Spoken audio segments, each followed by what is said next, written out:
ZombieTech. Welcome to ZombieTech, a forum for engineers, scientists, and inventors to ponder on the technologies needed to survive the inevitable zombie apocalypse. She's Eddie. He's Whisker. And, well, I would say who do we have this week, but it's a little bit different this week because we have different. a live studio audience. We're doing a sort of Toymakers open house / going away party for Peter the Thinker, Sadness. previous guest on ZombieTech and long friend of the show. Yeah, and one of our only Midwest contacts, because everybody else is so lame that they're on the coasts. No offense, of course.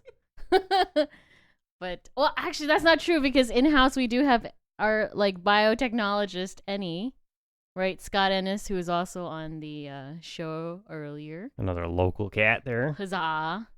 I guess we do have quite a few contacts here, but still, we're going to miss you. So Peter the Thinker is in-house. His mom is here as well, the supporter of all things crazy. And then we also have Scott. So yeah, thanks for coming, and guys. Chris Felton, you're supposed to be here. So, I mean, Twitter, yeah, email. Bud, where are you? Where are you? Huh? Huh? We're all here. I know. Taken. Yeah. What if the zombies were coming? What now? What are you going to do? Can't count on that guy.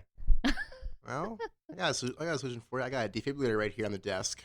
That's true. The first thing we did when Peter got here today was he busted out his homemade ECG. I guess you could call it that. Yeah, it's kind of DIY homebrew, Yeah. but they were monitoring my heartbeat earlier. It was kind of creepy. Not just your heartbeat. It's more important. The electrical conductivity of your heart. Well, I tricked it either way. I'm the undead. Yeah, sure you did. I'm probably a zombie, and I'm trying to use this show as my cover. Mm-hmm. So I hid some electro field creating stuff under the desk because I figured they'd try to test me, and I'm trying to spoof the equipment so that I can maintain my secret zombie identity. You know what? The simpler story is true, which means that we actually just took a look at your ECG. That's no fun. Yeah, actually. Occam's razor does not heart rate, apply to too. this. So what have you been up to, Peter? Well, I've been working on many new projects. Actually, last I spoke to you, I was working on my heat suit, which I brought with me here today. But more importantly, I worked on some new things. I worked on something called Plum, the propane electric hybrid golf cart. And Now, wait, what? yeah, Plum Crazy, the propane electric hybrid golf cart. Wait, now what? Exactly. This little thing, it's pretty funny. It's Those are two things that shouldn't be in the same sentence: golf cart and propane. My name is Hale Kill. I sell propane and propane accessories. And that's the whole idea here. Actually, the thing is kind of cool. Run, many, many miles, 40 miles or so, on a screw-in canister of, Coleman camping propane. And what's so fascinating about it is that it runs great. It's actually electrically very, very, very similar to how the Chevy Volt works, but on a much smarter. So it's like a hybrid then. The fully functional hybrid. Yeah, he said electric hybrid. Yeah, well, electricity and propane, I just blocked it out, I guess. I just didn't even want to think about that because, man, that sounds dangerous. How dangerous? On a scale of 1 to 10, it's probably about a 5. That doesn't answer the question. That's a cop-out answer. So not really something we're going to see in any consumer products then. Not true at all, actually. The Honda Civic GX for the last decade has a CNG version. CNG is 3,000 PSI or more. Propane is only 108 PSI, depending on the temperature. It's actually much lower pressure liquid gas than a compressed gas in a CNG-powered car in California. And the cool thing about propane is that, unlike gas where it spills, propane goes into the atmosphere pretty fast. As long as it doesn't catch on fire, it'll dissipate pretty fast. No, that's definitely a zombie apocalypse-worthy technology, using propane to run some sort of a generator to charge your batteries. Well, here's the funny thing, too. I'll tell you a secret. Do you know how easy it was to convert something to propane? Well, I'll do the Iowa approacher. Well, I took my propane tank and unscrewed the top valve off it, and I hooked it up to a needle valve. This needle valve goes from the goes in a rubber tube. I used a garden hose, and I kind of shoved it in the carburetor intake and gave her a few turns. Said, "Hey, turn this thing up while I crank this thing over," and there it goes. That's it? That's it. That's what you did? That's it. You just let the gas flow. Actually, well, you're supposed to meter it of a certain ratio, so it's stoichiometric between the propane and the actual fuel. In all reality, since it's a generator, it runs flat out full speed. So I just crank the thing to high speed until it gets a little rich, and there it goes. The new carburetor design uses a piece of half-inch conduit, and a 1/4-inch piece of copper tubing bent in an L shape. It's basically a very simple Venturi. Let the gas flow in, crank it over, and get her done. Okay, so now propane, I know very little about where they get it. Is it similar to natural gas in that it's pretty much coming in from Canada? Propane can come through fractional from cracking, from cat cracking, which basically means they catalyst and crack hydrocarbons from crude oil and natural gas. It can be manufactured via, again, cat cracking. There is no real propane I know of in the ground. CNG is pumped out, and they then can make it heavier, which propane is basically the next step down from CNG as far as heaviness goes.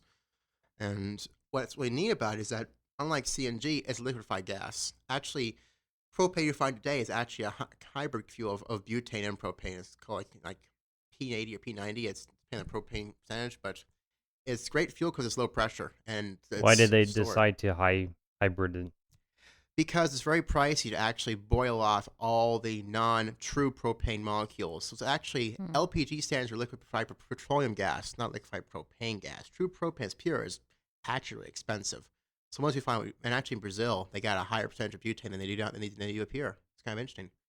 Propane's neat though, because it's really easy to make things run on propane. Actually, most 4-stroke engines, as long as they're oil lubed, can run on propane really easily. There are some timing things you can change, get a little more efficiency out of them, but for the most part, it just works. I have converted a lawnmower to propane. My mom's old Subaru, which she never knew until today, ran on propane for about 5 hours until she decided to sell it. You know, the old green one? Well, I pinched the fuel hose off on it one day, and I just put the garden hose in there and see how it worked. And actually, it worked. The old four-banger cranked over about a few hours leaving propane until the thing ran out. I was like, cool. That's one thing about internal combustion. It's not necessarily a very picky technology. No, as long as it burns, it works. Now, what's the chance of anybody actually being able to get their own source of propane in lieu of a commercial source, say in a zombie apocalypse or other natural disaster? I hope you got a pair of bulk cutters and you know a good Blue Rhino dealership because you're going to need one really fast. So basically, it's a strictly scavenging sort of fuel.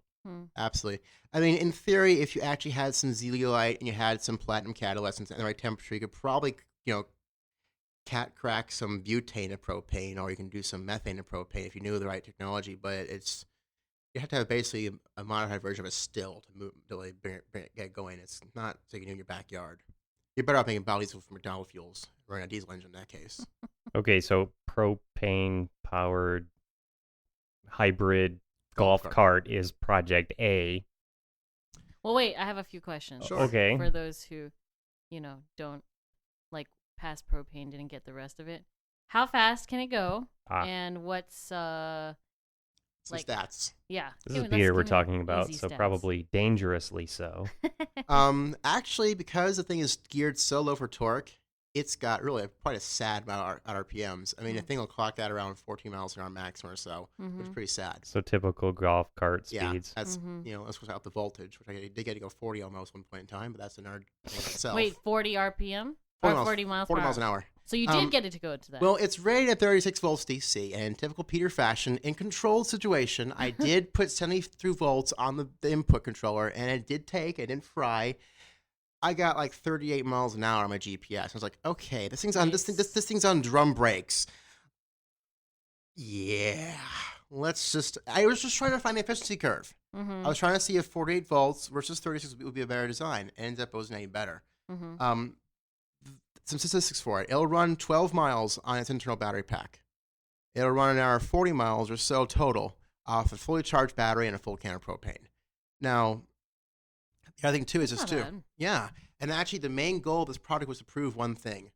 If I built my own generator system around propane or any kind, I use propane because it's common actually. To be honest, I would use gasoline, but I don't drive. Whereas I can get cans of propane from the gas station and carry them in my hand. It's easier than carrying a gallon of gas. Sure. And it's easier to That's a good point. What I did is I built this, and I wanted to see, can I make a hybrid vehicle, not petrol motion, as what I'm using for here, but actually will it break even? Will the generator internally drive the car and have enough overhead to charge at the exact same time? Well, it ends up, the ratio is 1 to 1.7 was my ratio I got. And pretty decent. Yeah, so basically, for every unit I use, I can do that almost 1.5 or more times of charging ability, which makes sense because the engine I put on was a 6 horsepower engine. The actual DC motor is only rated at 3 horsepower, which is almost a 2-to-1 ratio, so efficiency is involved. I mean, the numbers make sense. They smell right. Exactly. Funny thing is, the alternator I use for this thing is, if you've ever seen Men in Black, they mentioned the Ford POS. Well, that's exactly what this thing came out of.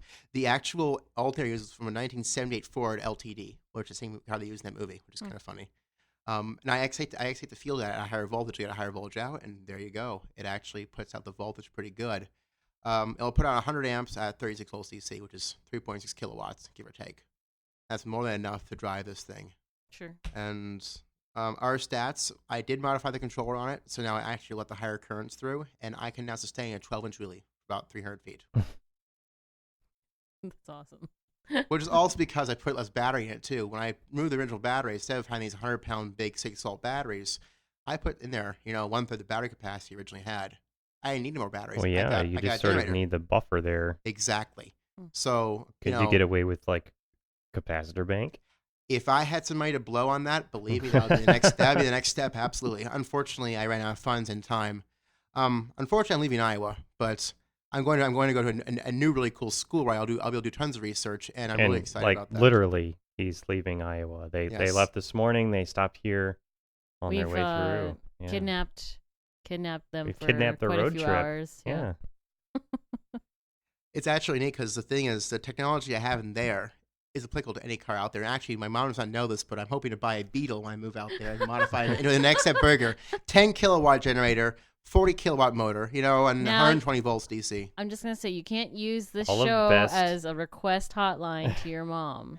Sorry, Mom. Well, she's right here 3 feet away, so I think she already knows out there that, yeah, sorry, Mom, it's going to happen. Actually, we'll see. I mean, a school I'm going to go to very soon is got a lot of research opportunities, and I'm really excited to have the potential to possibly have someone give me some cash to work on these things and then get back some things. I learned a lot in the process I did not actually know. One of the things I was not really up to knowing when I was designing this was actually my battery efficiencies and my losses. And actually, I learned a lot about timing of motors when I rebuilt the motor to help make it more efficient for the propane side. But are there, so for the zombie apocalypse, are there any key things about battery efficiency that you've learned that would be applicable? Yes, actually, the harder the battery gets to a certain extent for lead acid batteries, the more energy it can put out in a short amount of time. They become more loose with energy, basically. They'll put out more. Hence why you have cold cranking amps and cranking amps. The cold cranking amps are always less. The colder battery gets, slower the chemical reaction gets, and you have less output. So if you're going to get your car started, put it out in the sun first. Make a little more oomph out of your battery when you go turn the motor over. And yes, you can run anything on propane. Literally. It's kind of scary. Okay. All right, so that's there. Project A. Project B is pretty cool. Yeah. Did I cover toaster last time on the bike? I did, didn't I? We talked a bit about it, yeah. Well, Toaster's been through a lot, actually. Toaster's now been decommissioned permanently. I'm moving to Oregon, and I'm probably going to Segway pretty soon. I'm hoping. That's my goal. I don't know. Wait, so you've already... Now we've got a VW, a Beetle, and a Segway. God, you're an expensive kid. I don't own a car. I don't pay for gas or car insurance. I have no problem at all buying it. Actually, I want to build a Segway. Okay. Oh yeah, absolutely. There's nothing to it. It's dead simple. But anywho, I would like to build a Segway eventually too. But I want to. When Toaster has kind of fallen to pieces. Unfortunately, I built Toaster in 5 days. It shows the welds on there. I didn't even ground them before I welded them. I just slapped the weld bead on and said that'll hold. I got tons of metal in there. That should be just fine. It's mild steel. No big deal. Well, it's been through lots of falls, lots of bumps. Serving out and out of traffic, trying to get to school classes, and unfortunately, it kind of going over sweet jumps. Yes, actually, it's a problem too because usually when you're sitting on a bike, you use your legs on the pedals as a shock absorber. Well, my fat twitch of 200 pounds is on the seat plus 80 pounds in batteries, and when you land, the entire shock is going through this 3/8-inch import steel bracket, which is bending. My axle had a 10-degree bend in it, and that's why I found out the chain was always falling off. I didn't notice it until I was pulling the thing apart to lubricate it one day. I was like, that's not supposed to be bent like that. So the next day, I went to McMaster Car, bought a hardened steel grade 8 3/8-inch fine thread steel rod, and it bent that too. And I was like, you know what? Forget this. It's not even worth it at all. So I basically just, I'm actually going to probably put hub motors on it. Direct drive, 2 of them, 1 kilowatt apiece, to really floor this thing, just for fun. Actually, a friend of mine wants to buy it off me. Oh. But that's so tymkrs. So the toaster is no more for my purposes. But the name of my Segway project is called Project Nimbus. If you've ever seen Dragon Ball Z, you'll get the reference, hopefully. So, but Nimbus is going to be a unique approach to a Segway-like device. My goal is to use open source hardware and software to control this thing. In fact, actually, I have already in my possession a accelerometer, a gyroscope, and a parallax propeller chip, which hopefully is going to become the brain for this thing. Oh, yeah. Sounds like a really good combination for that because the prop can do 8 things at the same time. Exactly. It can read that accelerometer data, and it can read the, what'd you say, gyroscope? Gyro, accelerometer. Yeah, and then it can actually run the motor controllers on other cogs in the prop. And yeah, it'll have much better, how would you say, the feedback loop will be much less latent because of how it functions. Well, good choice for that. And the thing is, the original Segway, I think, had like 5 microprocessors in it for redundancy. It's a great device, but it's overbuilt. Well, much like our Mars lander just landed last night. And the thing is designed to last for decades. All I want is a balancing scooter. I saw one guy on the internet made one for like $600 with an Arduino and some motor controllers and some NiCad batteries. And, there's so much you can do if my goal is to do it for under $1,000. I think I can do that. 1/6 the price of an old Segway? Might as well try. That's Project B. Project C is something that Whiskey was talking about earlier on. That's actually augmented reality. I own a Cybernaut heads-up display that I really want to actually work on again, and I want to build a new wearable computer. No, not a whole cyborg thing, but unfortunately, I'm the kind of geek who won't Twitter or Facebook every 10 minutes, but I love to go on the internet and just, have the world at my fingertips. And smartphones are so 90s. I mean, I'm really thinking that I'm thinking of actually I would probably hack into a tablet for the actual main CPU somehow. But I'm looking for a device where actually I have haptics feedback in my hand. I wear a glove, and I can actually hold my hand out and start wiping apps across a virtual slate in my face. I can just start tapping in the sky. It would look like I'm halfway, crazy, but it's really cool because I can walk around, typing like a keyboard. What do you think the hardest thing of making that will be? Software. The software's out there. The recognition? No, not even that. The software's out there. The hard part isn't the software. The hard part's getting it all to talk in one piece. I mean, I can get an HID driver for a mouse. I've seen those Bluetooth laser keyboards. They do exist. I actually have one.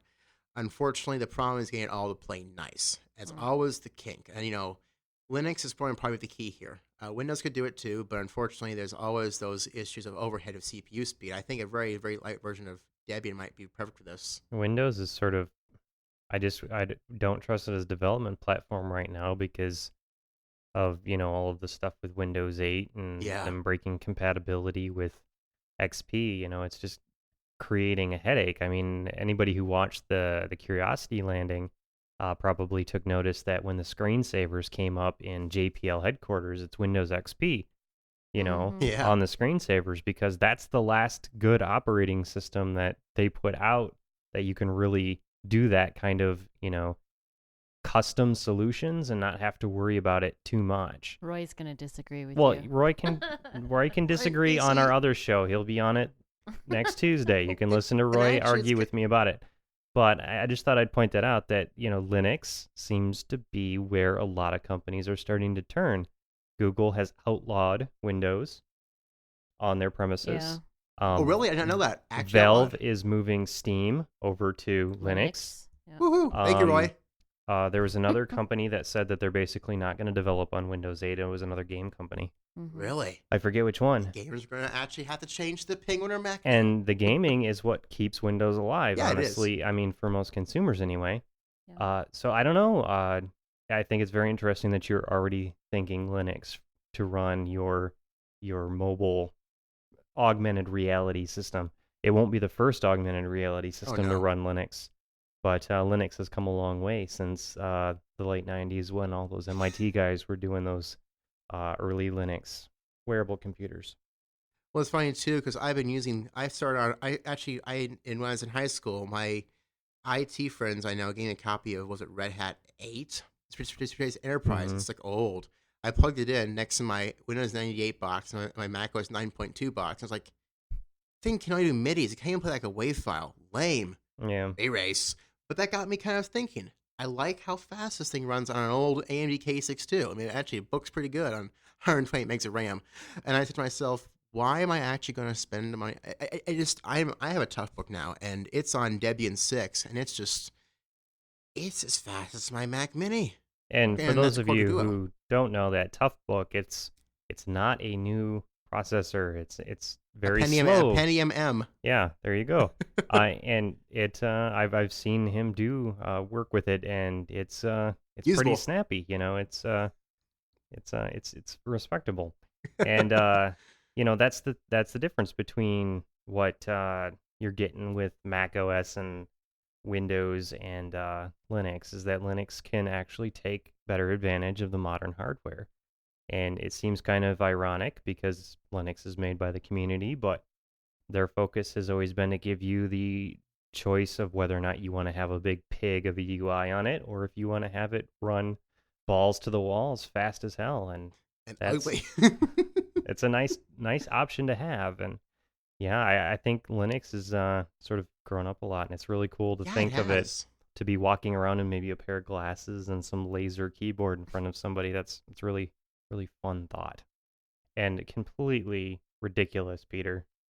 I know, but that's the whole thing. If it's ridiculous, but it's still possible, I want to do it. Sure. Are you gonna build it into your heat suit? You're gonna have actually, a HUD on your helmet? That kind of actually is where it started, because I really wanted to put a built-in biometrics display on it, so actually I could see my battery stats, my body temperature, my ECG on it. Let's see what else I have. Mm-hmm. Why not? And a lot of people, they say that sort of thing, and they're just sort of like being dreamy or whatever. Peter actually walks around in a heated spacesuit, essentially. He's been on TV for this thing in the wintertime. Our door in the heated suit. Yeah, I could hear him when he came in. I could hear his fans. Yeah. I am your father. It's got positive pressure, so it's perfect for zombie apocalypse, because if there's an airborne whatever, he just needs to put a nice filter on his head, and he's good to go. There you go. Yeah. Only bad thing is that, unfortunately, the fan's on top, right above your cranium, and if there's pizza nearby, pardon the pun, you can smell anything from a mile away. And I mean anything. The suit augments your ability to smell. That's smell-o-vision. That's probably an unfortunate side effect. Yeah, an undocumented feature. See, Whisker and Addy, actually, thanks also to was it OBC out there. They got a little clip of me passing out in my heat suit during UPew 2 years ago. It was John R. Actually, he was running the stream at the Parallax. We're like, wait, this is momentous. We have to record this. We have to record it very quick. For those of you who don't know what we're talking about, the Parallax Robotics Expo out in Rockland, California, 2 years ago. Peter wore his heat suit, and there was John R. was Raffy. He was doing a live stream for the event, and Peter had the camera aimed at him, and he was working on his Toughbook. I know that was the old G4 before it crashed. Old Mac, and he fell asleep inside of his heat suit. And I was worried he would suffocate. We managed to grab a copy of the stream live there, recorded it, threw it up on the internet. That's pretty. And it made the rounds pretty quick. People thought that was pretty funny. I mean, that's not every day you see a spaceman falling asleep in the middle of a Yeah.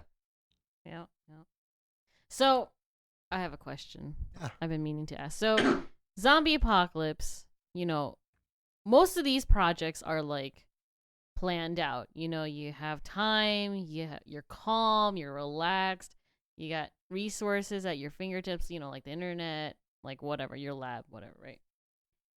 But clearly in a zombie apocalypse, everyone's going to be going crazy. Everything is going to be done like just in time.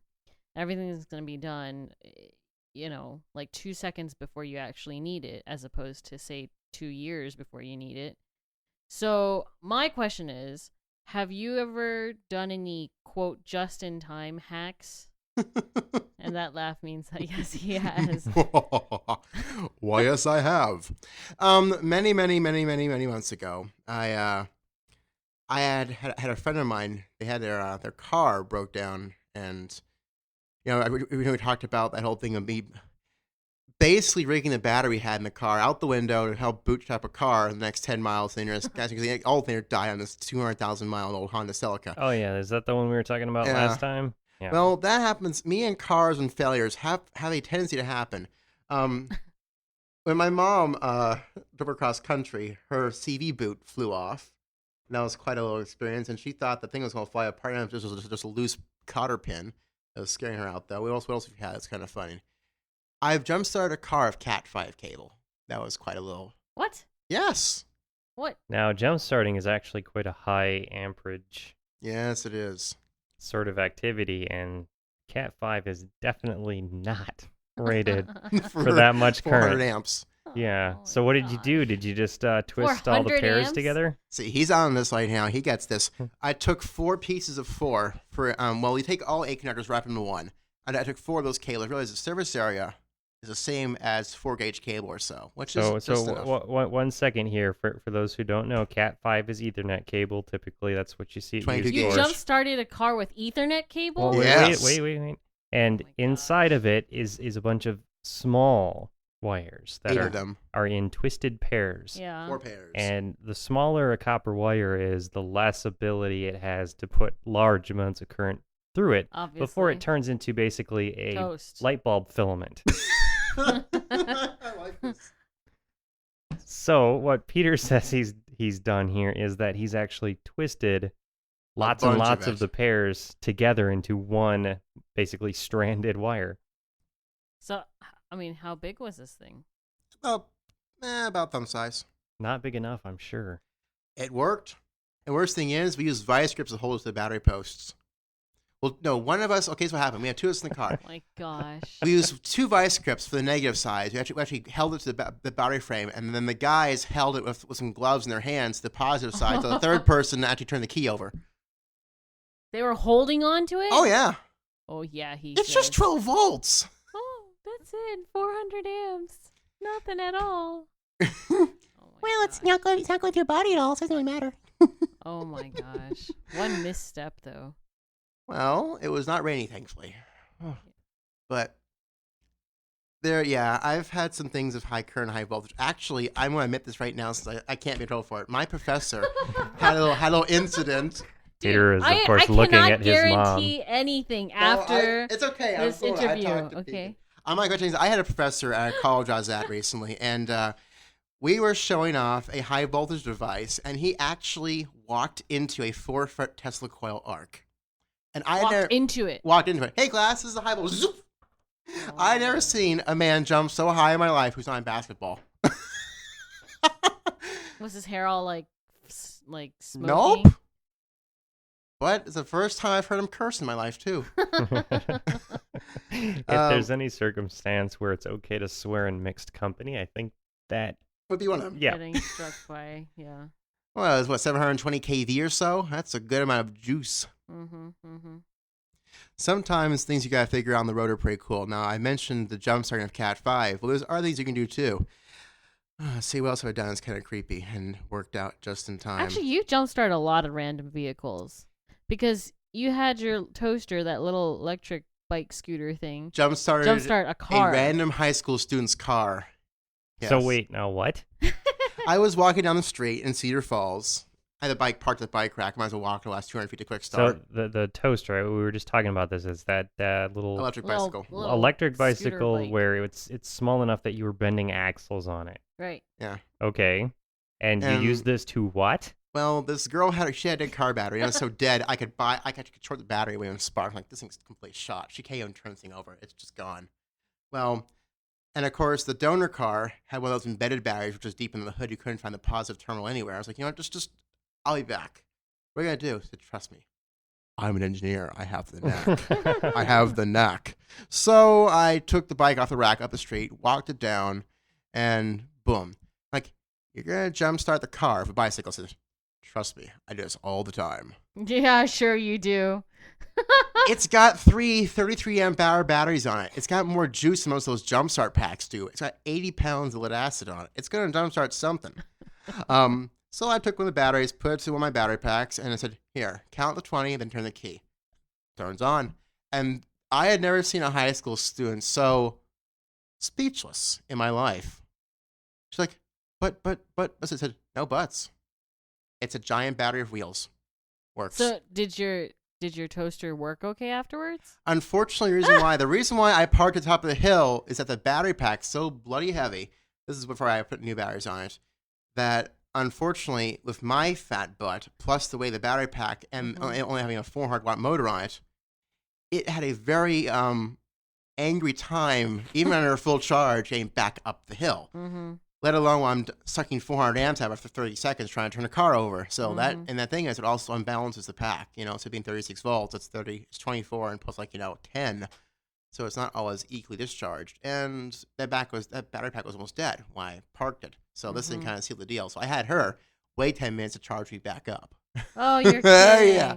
That's funny. And I went down, got milk, a quick start, put milk in the back trunk, and got back. And the thing was limping home. I was like, oh, yeah. You did good, my girl. You did good. That's right. And that was pretty funny. I mean, just in time is actually a really interesting part of survival. I mean, the things we do. Recently, since I was moving, we need to have lights put in our modified Ryder truck RV. Mm-hmm. I jury-rigged an old backup power supply into a rather convenient charger / inverter for me to use with my LED lights. Now you got mood lighting in the back of the truck. What else we done with just in time? Oh gosh, I can bring that up. This sort of thing is like really useful in the context of this show because knowing little tricks like this is just absolutely invaluable when you find yourselves in odd situations. Yeah. Now, normally, if you've got a dead battery, you can just call AAA, but if the AAA guy happens to be currently chewing off the face of his coworker, that's not so much an option. And you have to be able to figure out a way to get moving again. And knowing that you can use one battery system to start up a car, but then once the car is started, you can use that to recharge the battery pack. Mm-hmm. That's an extremely useful trick to know. Yeah. Absolutely. I'm actually surprised you don't drive. And I say that because cars are like roving labs, sources of hardware. Actually, I'm going to change that. I have a very hard time with driving only because I am very uncomfortable with how roads are done. It's a spatial awareness thing. I have no problem piloting a Cessna, but it comes down to being in a car. The golf cart I drove for a little while was a lot of fun. I can see the road. I feel comfortable in it. Yeah. Actually, I rather enjoy pimping out cars. And on the other hand, I can't stand them. They're mechanical nightmares. They were designed, nothing has changed in the last 100 years, those silly things. They were all these mechanical moving parts. Ugh. Wait. You're like a hardware nut. How can you be like anti-mechanical moving parts?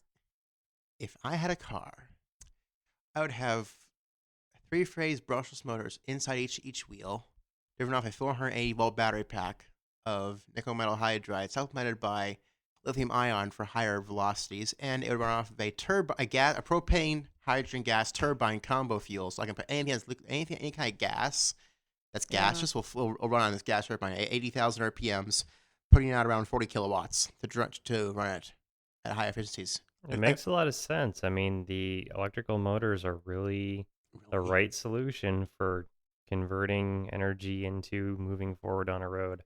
People don't realize hybrids are so old. They're older than almost everyone in this room. That's horrible. Sorry, Mom. I had to be careful. Ooh, but karma. I just bumped my broken knee. Lovely. And a lot of people don't realize that when cars first started out, they were actually electric cars before they were internal combustion. The first cars in, where was it, New York City? Yep. Probably Chicago. Were actually electric cars. Nickel iron batteries. Yeah. So, that technology has been in application for a very, very long time. Well, a hybrid, like a Volt, it's called an Amtrak train. They run a diesel generator with these saucer pan-sized pistons on it onto an alternator, put out, 960 volts at 1,000 amps, and shove that through a phase converter into the motors in the trucks. This way there's no mechanics. Think of an electronic transmission, basically. That's what it really is. A lot of the parts that go bad on internal combustion engines are the parts involved with transferring all of that kinetic energy from the pistons moving to the wheels turning. And you're taking almost all of that out when you switch over to using an electric motor to do the same job. I mean, we're talking as little as 4 bearings for the entire drivetrain here. Mm-hmm. 2 for the motor and a few for the axle. I mean, it's really the simplest thing you think of. And the thing is... And that replaces hundreds of moving parts. Hundreds of moving parts. And actually, the Tesla Roadster has no... it's got a very unique motor on it. What is it, 12,000 RPM? I mean, the thing has got an amazing 0 to high RPM tolerance range. So, instead of having gears, they just they just clock it at a higher speed. I mean, you can do so much more with electric motor. Actually, I was part of a really cool little team at UNI before I left called the UNI Solar Boat Team. And I was one of the reasons why the boat beat a $250,000 Turkish naval engineering naval. Spit it out, Peter. Today, Junior, Naval Engineering Architecture School. They our boat did 32.5 miles an hour on 36 volts DC at around 1800 amps peak. This is more power than a Prius puts out, and we're clocking 30 plus miles an hour in a 400-pound fiberglass boat with batteries. Yeah. We're actually the fastest team out there in the world right now. Yeah. Did you guys break any records? You think? We did, actually. Yeah. Oh yeah. Actually, the usual top team was even there. Unfortunately, UNO did not come. Okay. But and also we took 3rd place overall. That's down to electric power. We're taking what is a golf cart amount of energy and going really fast. And if you ever seen think about it. All our portable power tools are all electric. Electricity is so much more powerful for torque curves than gas is. That it's a great technology, and it's all easy to work with. And a zombie apocalypse, here's the thing too. Your Prius, that battery pack, 280 volts, 300 volts, makes a great power source for running your appliances if you had to in a backward situation. Yeah, I see. If there was any sort of a long-term disaster situation, I could see a lot of small, simple engines very quickly being converted over to generators. Oh, yeah. Because it just simply makes more sense to borrow all of those nice 12-volt deep cycle batteries out of the cars and use your little lawnmower engine or weed whacker engine as a generator to charge those batteries. But then you're just going to get gas. a more efficient use of the gas that you can scavenge. Yeah. Correct. I am all for the camp of using something other than gas. Because all of these things require gas. Well, they don't, though. If Generators you have and- access to solar power or Guess. wind turbine technology or I'm water just gonna go turbine. to Iowa and steal a bunch of those. You Believe- guys have a whole Believe it or bunch not, of- actually, Berge and Clipper like, are on big windmills. back order. The 2 main manufacturers in Iowa. My professor knows the owner pretty well. They're on huge back order. I mean, most of those megawatt-sized turbines, everyone wants one right now. It's the hot deal out there. I mean, you mentioned wind. You got They're a job. huge. I know. And more than one. Those things are tall, too.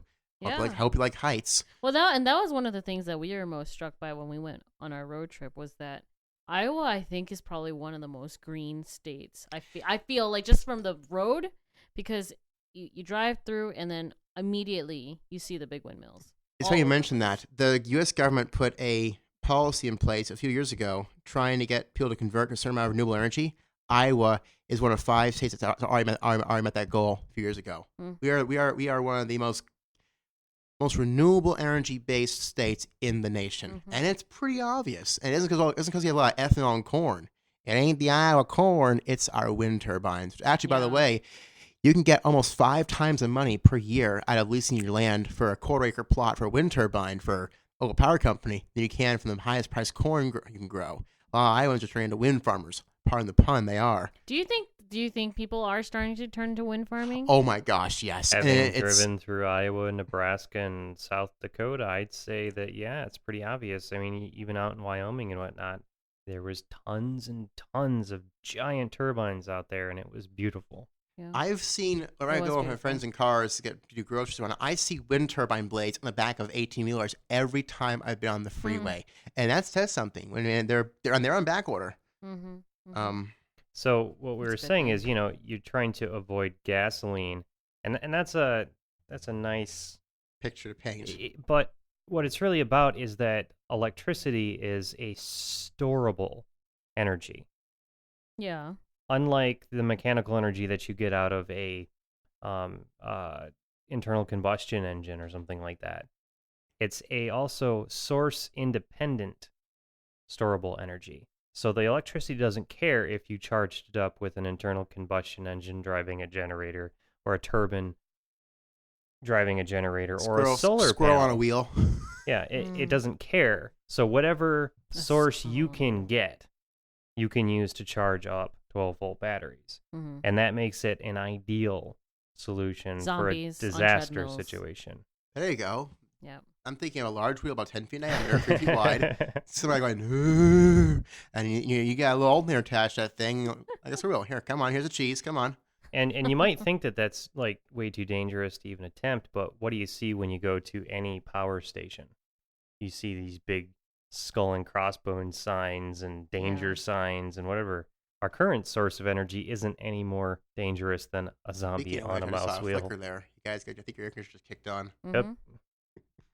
Yep. The joys of being live in the studio. Mm-hmm. Mm-hmm.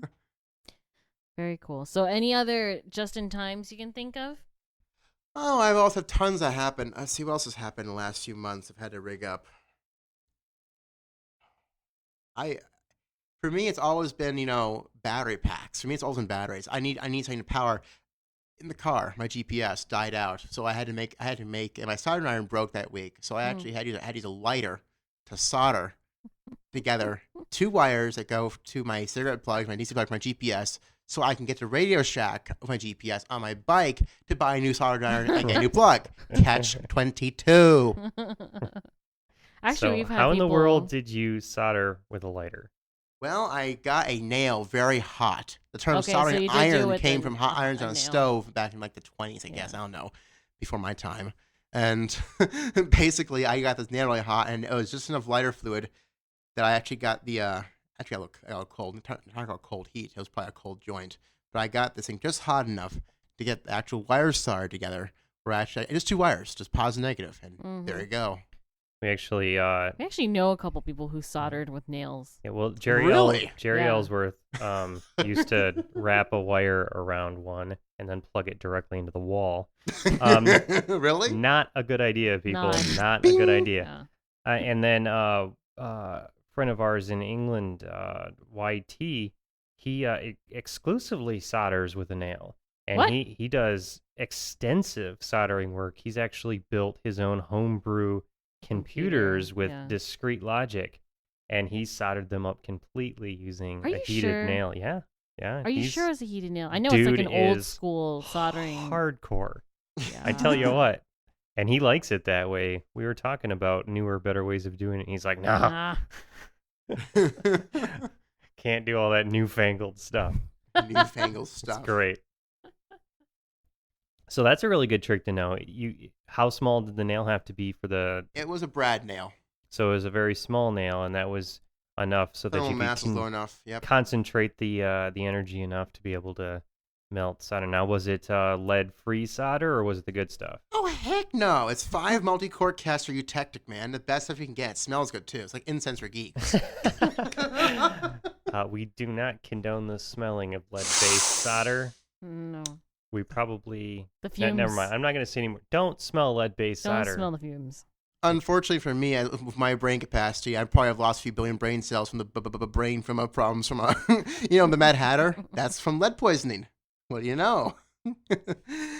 I'm 26, and I started Between all soldering of at the age the- of 6 years old. By now, I'm probably reaching my saturation and blood concentration of lead poisoning. It wouldn't surprise me. I don't eat paint chips, but I've been through so many soldering irons and rules of solder. It's not even funny. You also play with mercury.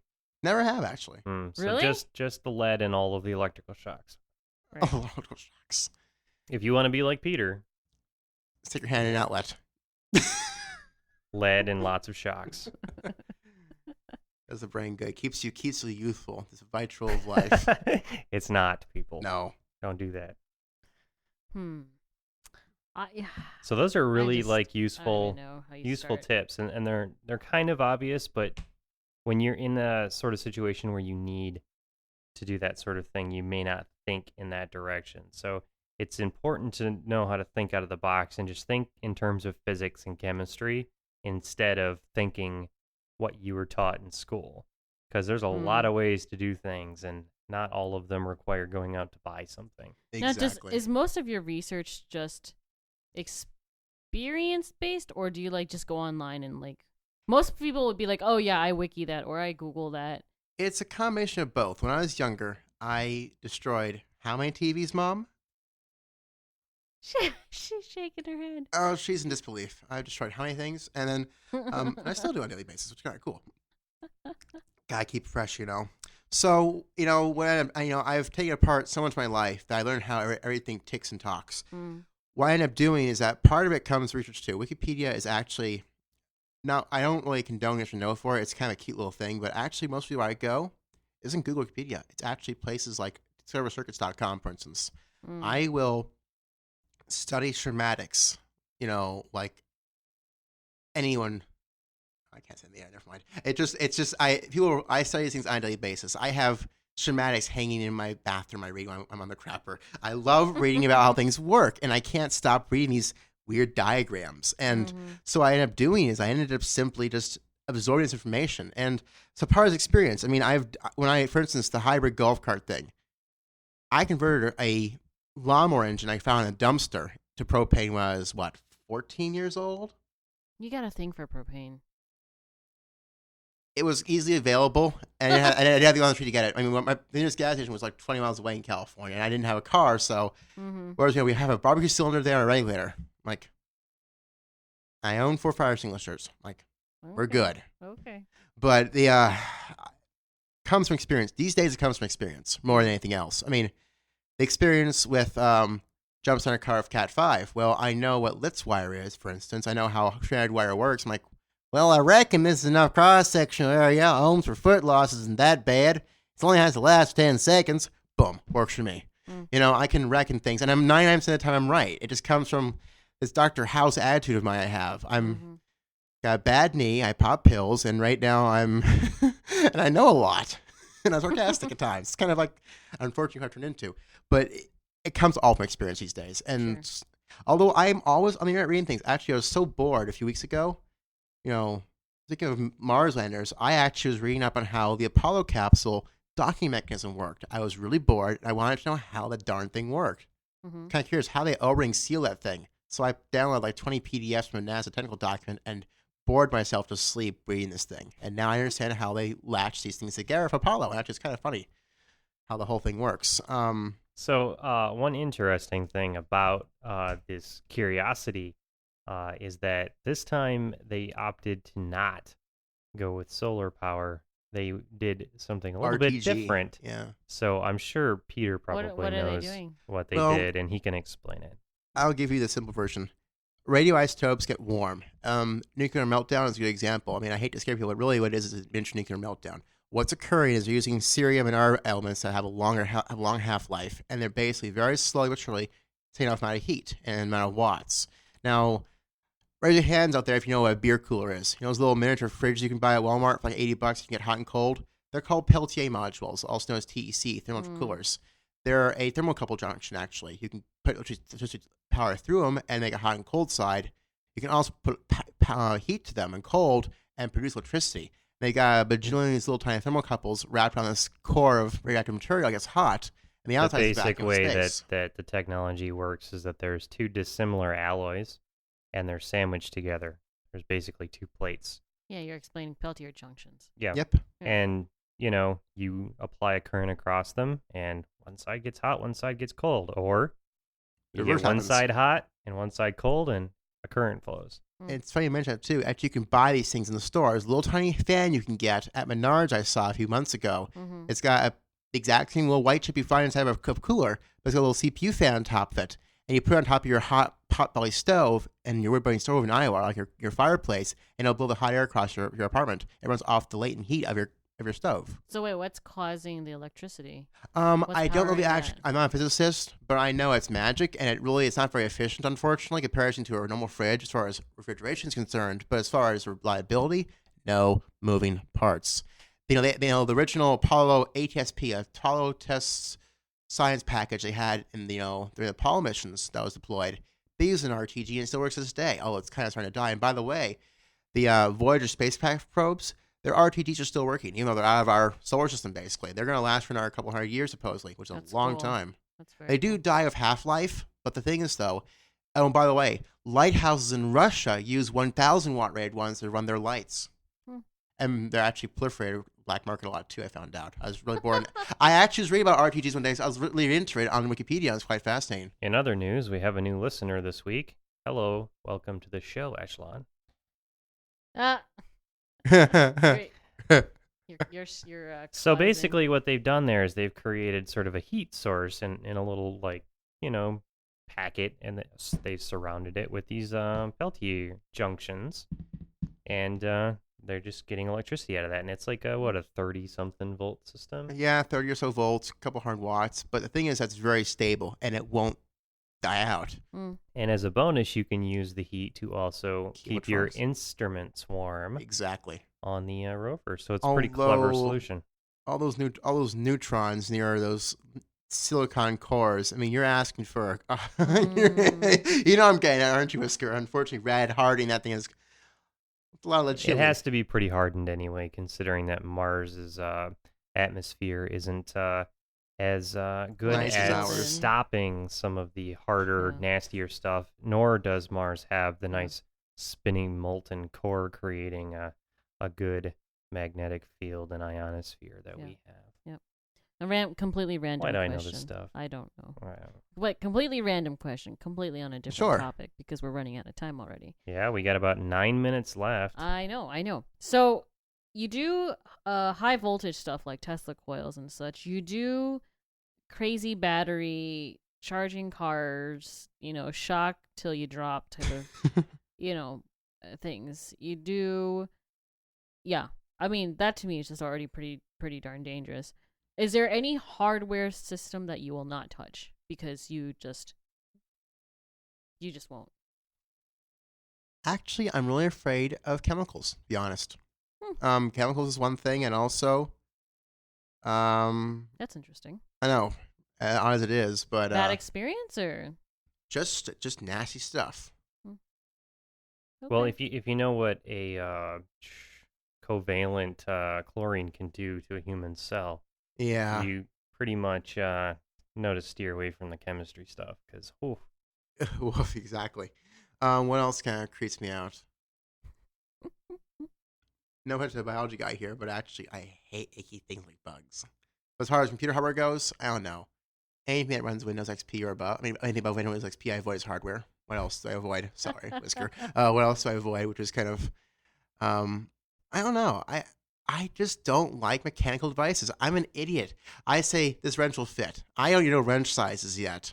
Yeah. It's sad, it's... I bought my first caliper last week. Congratulations. I know, right? Congratulations. Okay. I'm just interested because, when you have like a freaking brilliant mind such as yours, like we've talked to Alan Yates. I don't know if you probably don't know him, but the name sounds familiar, actually. VK2 ZAY. He's a ham down in Australia, now working at Valve actually. But he does circuits and does chemistry and fireworks and anything dangerous. He also messes around with, and it's always interesting to see like what things you'll actually do because that's just high voltage. I mean, it's just 300 volts going through my body. Whatever, no big deal, right? And the things that you won't touch. So I think that's interesting. Actually, everything I do is I've been bitten once too many times in my life. I own some 25,000 volt red lineman gloves. I have tested every 6 months. I am extremely safe when it comes to what I do. I know what an OSHA arc flash looks like, and I know how bad can blind one. Actually, everything I do is very current limited. Besides the battery work I work on with car batteries, everything I do is a fuse will pop somewhere before it gets on fire. It's very, very calculated risk. I know what I'm doing. I mean, for instance, I will never work on a house power live. That's just stupid. Gloves or no, it's just arc flash issue. So, I've learned early on, of propane too. I work on outdoors only, and I've always got a fire extinguisher near me at all times. I'm extremely careful because I was born and raised in California. Not born, but I was raised in California, and all this engineering I do. I almost burnt the garage door down once for one time. I mean, Mom's laughing right here. Well, I was memories. first year I was in community college at Mount San Antonio out in California. I was in the model rocketry some more still, and senior, yeah. Well, I learned what a hybrid rocket engine was. I used PVC pipe and liquid oxygen. Get Whisker's face is like, oh boy, exactly. Well, I first did a test of gaseous oxygen, so I took a small O2 tank with a flashback valve on it, so it was safe from a standpoint of explosion. And I was pumping in around 200 psi of oxygen into this aluminum cylinder, filled with a grain, as I call it, of PVC pipe lit with some tar and a lighter. Well, ends up the pipe I had was press fit onto the end bulkhead. It wasn't welded like I thought it was. So when I got some chamber pressure at the top, instead of the nozzle blowing out the front end, it blew the back end off, ran into my hand with a valve on it, and I had a third-degree burn over my hand that entire Halloween. Couldn't wear a costume, so I was kind of bummed out. But you can't tell it was now, but that was a pretty bad burn. Yeah, and it was putting about a 4-foot flame out. Actually, it was putting out close to 400 pounds of thrust. Had I put it on an office chair with the O2 tank and the rain, I could have flown myself like 40 feet in the air, theoretically at least. Gosh, just gonna point that out. Energy and that stuff. It's really kind of cool. Actually, Spaceship One used the exact same system. They used car tires and nitrous oxide for a hybrid engine. What else was kind of dangerous? The chemical thing actually has a story behind that. I've had one bad reaction to it was not a car battery. It was what? It was some chemicals I was using for etching. It was actually hydrochloric acid. Actually, it was. And I got that on my foot, and boy, was I hopping mad. Thankfully, I made a very ghettofied eye and face wash before I worked at that stuff. So in 5 seconds, I was underneath the hose real fast in the garage. But that was a 16 molar too. That stuff. God. Woo wee! Oh my gosh! I'm glad you still have your feet. Oh yeah. Yeah. Lots of hairs down there though. That's fine though. Yep. But it's I've always learned to be safe because I've had, I've always. And the funny thing is, when I was a little kid, I was 8 years old. My mom bought a HEPA air cleaner with ion ionizer in it, and it had a 7.5 kV, 200 microamp, little tiny brick on it that had 3 wires: a red wire, a white wire, and a black wire. And this thing took 120 volts and made it into 7.5 kV. A little air cleaner thing. It's 200 microamps. You can lick it, it'll probably not hurt you. I used a 10-foot piece of plastic pipe and a face blast shield while playing with it, drawing 1/2-inch sparks. I was definitely afraid at the age of under 10 or so of 7.5 kV. In my mom's garage right now, I've got a 10,000 watt rated pole transformer rated at 14,400 volts in, 120 out. I run backwards with up to 1/2 amp or more of 14 kV. You touch this thing, you're dead. All grown up. I know, right? And I'm handling it with high voltage gloves. I was like, zap, zap. Oh my god, it's gonna kill me. I'm like, it's just an eye cleaner, whatever. And I have a bunch of my I use for power enforcement lights and whatnot. They're kind of fun. Yeah.